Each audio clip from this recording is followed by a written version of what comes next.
Good afternoon and welcome to today's episode of Italy's Hottest Topics. Lombardy's hospitals are overwhelmed. 10 patients need ventilators and only 5 are available. Doctors are being reported to being forced to choose between 20 to 30-year-olds with a high chance of survival and 60-plus-year-old with comorbidities. Do you prioritize the young, the healthy, or choose randomly? We'll be looking at this dilemma through an ethics point of view. Today we're joined by two doctors who face this nightmare, Dr. Kate Sharma and Dr. Martha Stewart, who made the hard choices. Doctors, take us inside the ICU. Thank you, Amanda. We're happy to be here today. So, Dr. Sharma, let's start with you. How would a Kantian approach this? From a deontological standpoint, the doctor's duty isn't based on consequences. We'll be considering moral principles. The physician has a sworn obligation to treat each patient as an end in themselves and not as a means to an outcome. Choosing based on age or societal contribution violates the categorical imperative and reduces human life to a calculable value. The ethical decision is to follow impartial medical protocols, perhaps first come, first served, rather than playing God. So you're saying the doctor shouldn't decide who deserves to live more? Exactly. Moral duty isn't situational.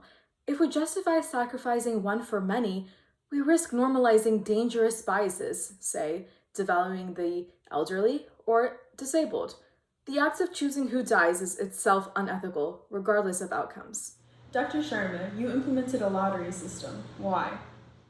Because medicine isn't arithmetic. That 65-year-old with diabetes, she's not a poor investment, she's a person. The moment we say this life is worth more, we cross a line we can't uncross. But critics say your approach costs lives. How do you respond? Saved lives aren't receipts in a ledger.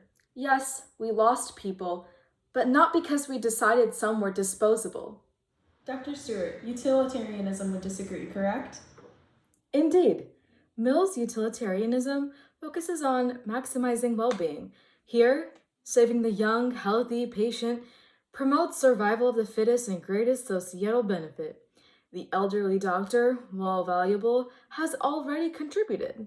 It's tragic, but in a crisis, we must prioritize the greatest good for the greatest number, even if it feels impersonal. But isn't that discriminatory? It's about the consequences. If the young patient could live decades versus the elder's few years, utility demands the harder choice. During pandemics, hospitals do use metrics for ventilators. Emotionally unfair? Yes. But ethically necessary to save more lives overall? Also yes. Dr. Stewart, you prioritize patients by survival odds. How do you sleep at night? I didn't. But Mill's right. Ethics isn't about feeling good, it's about doing good. Our protocol saved 15% more patients.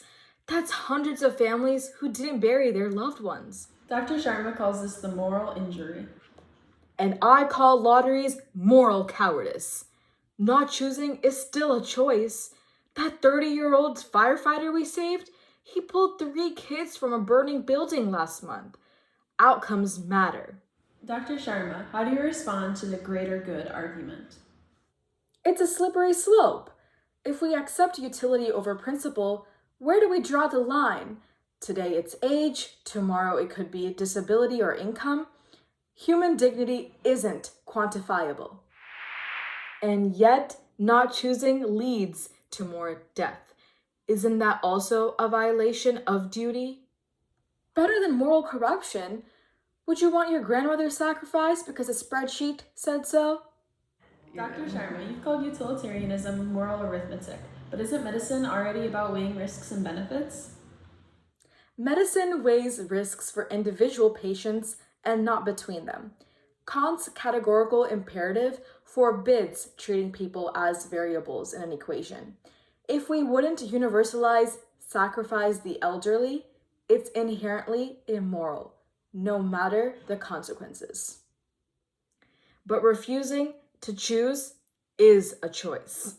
When we saved the 40-year-old over a 70-year-old, we followed Mill's rule utilitarianism, a protocol that overall saves more lives. Isn't that the ethical imperative? Only if you reduce ethics to math. Kant argues morality must be rational and autonomous, not dictated by outcomes. Would you still pull the lever in the trolley problem if the one person was your patient? If pulling saved 5 others, yes. Mill would say the consequences obligate us. The tragedy is pretending we're innocent by not choosing. Let's settle this. Dr. Stewart, how do you respond to Kant's claim that your approach is to treat people as means and not ends? Utilitarianism values all lives equally by maximizing survival. When we prioritize the most savable, we're not devaluing others, we're acknowledging reality. And sometimes ethics means getting your hands dirty. And Kant would call that hypothetical imperative, basing morality on ifs. True ethics, though, is categorical. No ifs, no exceptions.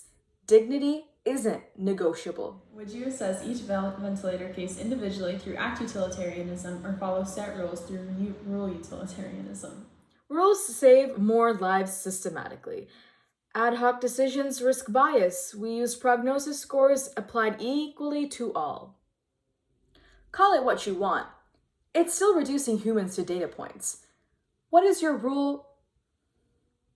Call it what you want. It's still reducing humans to data points. What if your rule ignores a patient's unique value? Act utilitarianism would be worse. Should doctors play God case by case? At least our rules were transparent and data-driven. Transparently unjust.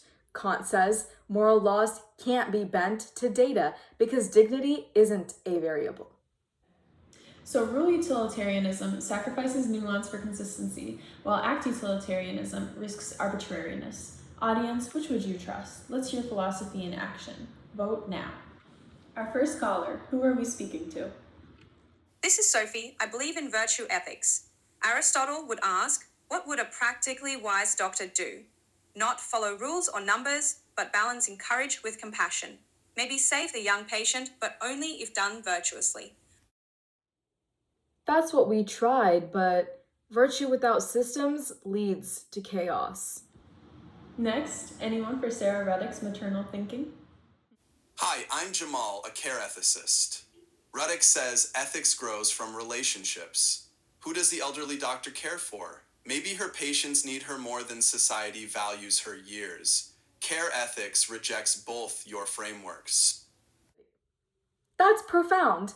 Kant would protect her dignity, but you're right, we ignored her community of care. Finally, let's hear from Bernard Williams' critique. Hi, this is Zane. I think Williams warned utilitarianism demands too much, like doctors sacrificing their integrity to save more. That's why Italy's utilitarians have PTSD. We do carry that, but is the alternative better?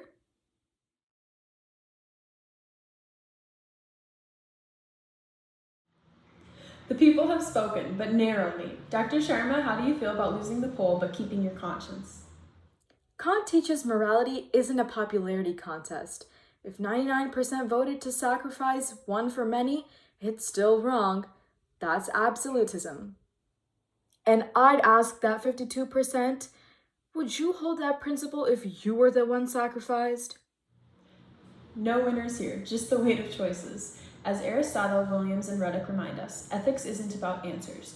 It's about asking better questions. The tension between principle and outcome is precisely what makes the trolley problem haunting. Perhaps the real question is that no system offers a painless answer, only transparency about our values. Anyways, thank you both for joining us today. We hope you all had an educational experience. See you in the next episode.